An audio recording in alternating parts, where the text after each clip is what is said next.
በራሴ ተስፋ ቆርጫለሁ፣ በእናት አባቴ ተስፋ ቆርጫለሁ፣ በሰው ተስፋ ቆርጫለሁ። ጌታ ሆይ በጣም ያሳዝነው በአንተም ተስፋ ቆርጫለሁ። በሽቶስ ማዳኑ ነገሮች ጨልመዋል።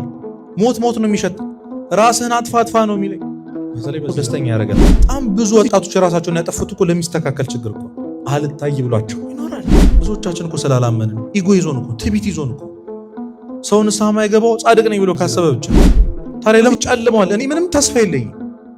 እግዚአብሔር የሚታየኝ ተስፋ የለም። ወደፊት እንደዚህ አይነት ሰው ሆናለሁ ብዬ የማስበው ነገር የለውም። ማዳን እኮ ታውቃላችሁ፣ ጠባሳ የሌለው ማዳን እኮ ተሰቃይቶ እንደማያውቅ ሰው ደስተኛ ያደርገናል። በጣም የለም ዛሬ ያሳለፈን እግዚአብሔር ነገ አይኖርም? ይኖራል።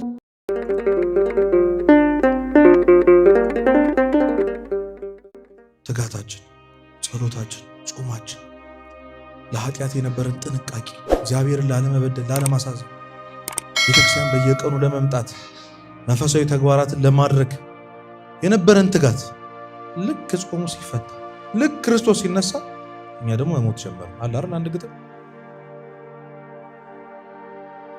እኛ መሞት ጀመር እናንተ ምን ስትል? ኃጢአትን ለማድረግ ለመሳደብ በጾም አታሳቢ ምን ሰዎች አይደል?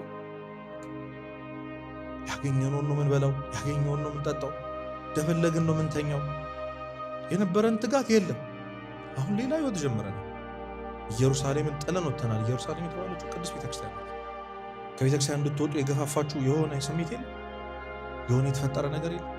የቤተክርስቲያን ልጅ በመሆኔ ቤተክርስቲያን በመምጣቴ ህይወቴ ይሳካልኛል፣ ትምህርቴ ይሳካልኛል፣ ቤተሰቤ የታመመብኝ ሰው ይድናል ብለን አስበን ነበር። ግን እሱም አልሆነም። እንደጠበቅነውን እግዚአብሔር አላገኘም። በጣም ብዙዎቻችን እግዚአብሔር የዚህ ምድር አገልጋይ ይመስለናል፣ ወይ ሰራተኛ ነው ይመስለን፣ ወይ የሆነ ማጂሻን ነው ይመስለን። በነገራችን ሁሌም እንደምንለው ወይ የሆነ ኤቲኤም ማሽን ነው ይመስለን።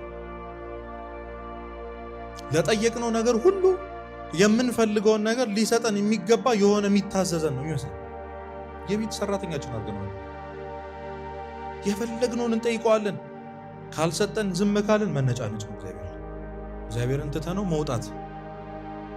ከዚህ በኋላ ቤተክርስቲያን መመላለሴ፣ ጸበል መመላለሴ ማያድነኝ ከሆነ ወደ እግዚአብሔር መሄዴ ቤተሰቤን ማያድንልኝ፣ ኑሮዬን ማያስተካክልልኝ ከሆነ ምን አደርጋለሁ? ከኢየሩሳሌም የወጣ ሰዎች ወደ ኤማውስ መንገድ የጀመሩ በሚያቃጥለው በረሃ በኃጢአት መንገድ መጓዝ የጀመሩ በጣም ብዙ ሰዎች በኢየሩሳሌም ሆኜ ኃጢአት ከምሰራ በክርስቶስ ተስፋ ከምቆርጥ ብለን ደግሞ በራሳችን ተስፋ ቆርጠን ከኢየሩሳሌም የወጣ ሰዎች፣ ከቤተክርስቲያን የወጣ ሰዎች፣ ምናልባት ደግሞ አሁን እያቀድን ያለን ሰዎች አለ።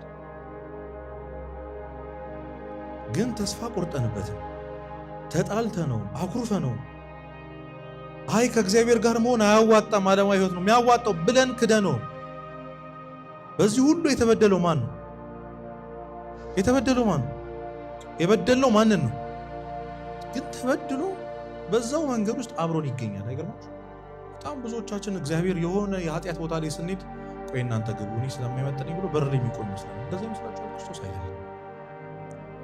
እዛ በራችን ቆልፈን ጨለማ ላይ የምንሰራው ኃጢአት ላይ እግዚአብሔር የሌለ ይመስላችኋል?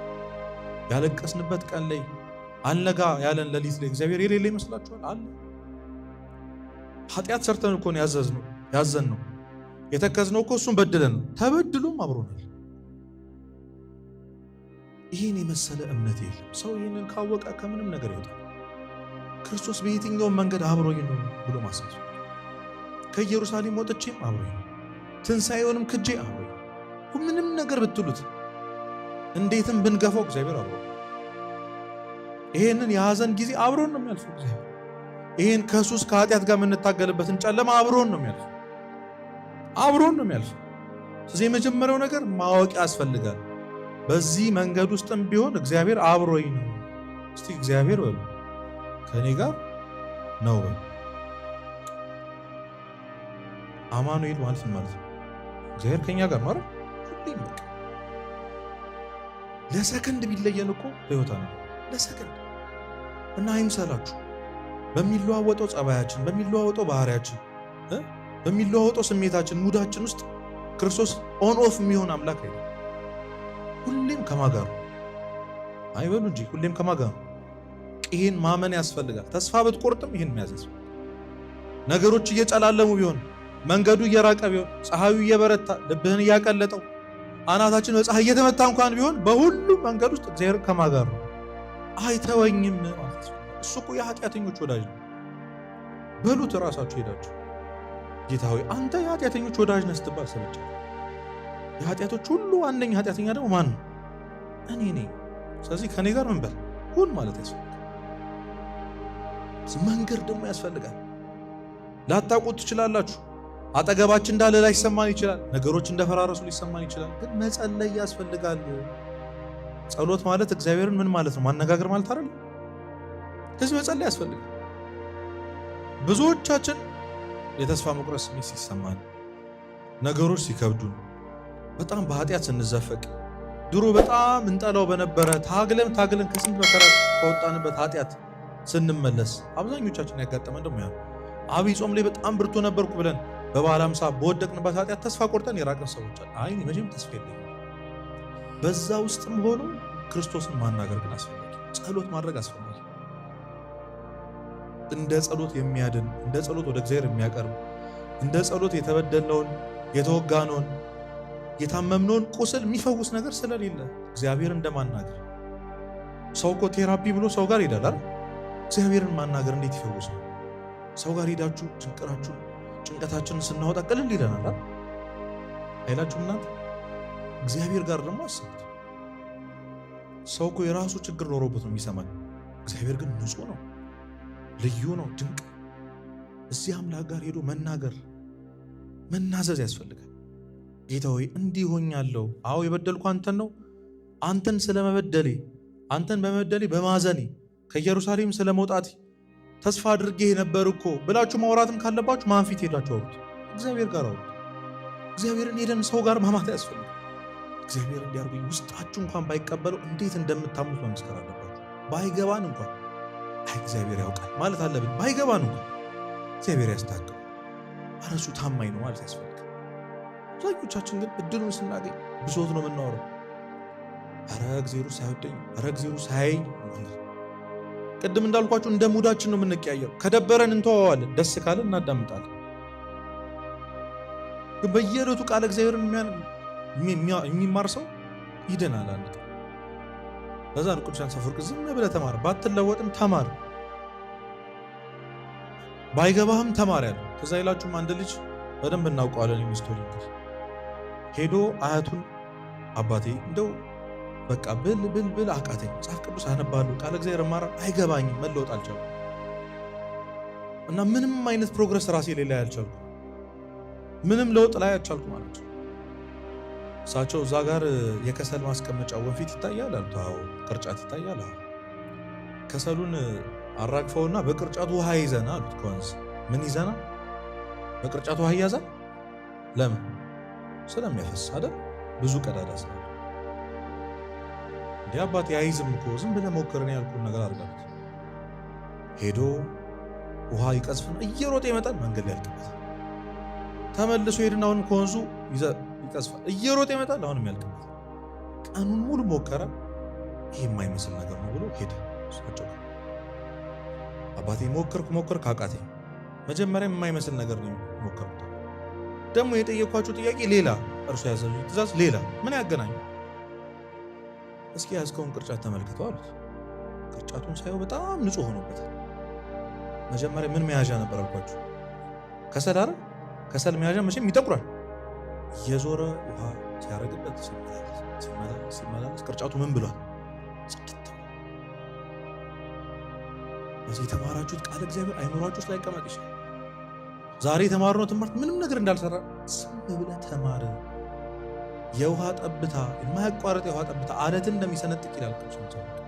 የማያቋርጥ ቃል እግዚአብሔር የደነደነው ልብ ይሰብርልሃል፣ ይሰነጥቅልሃል።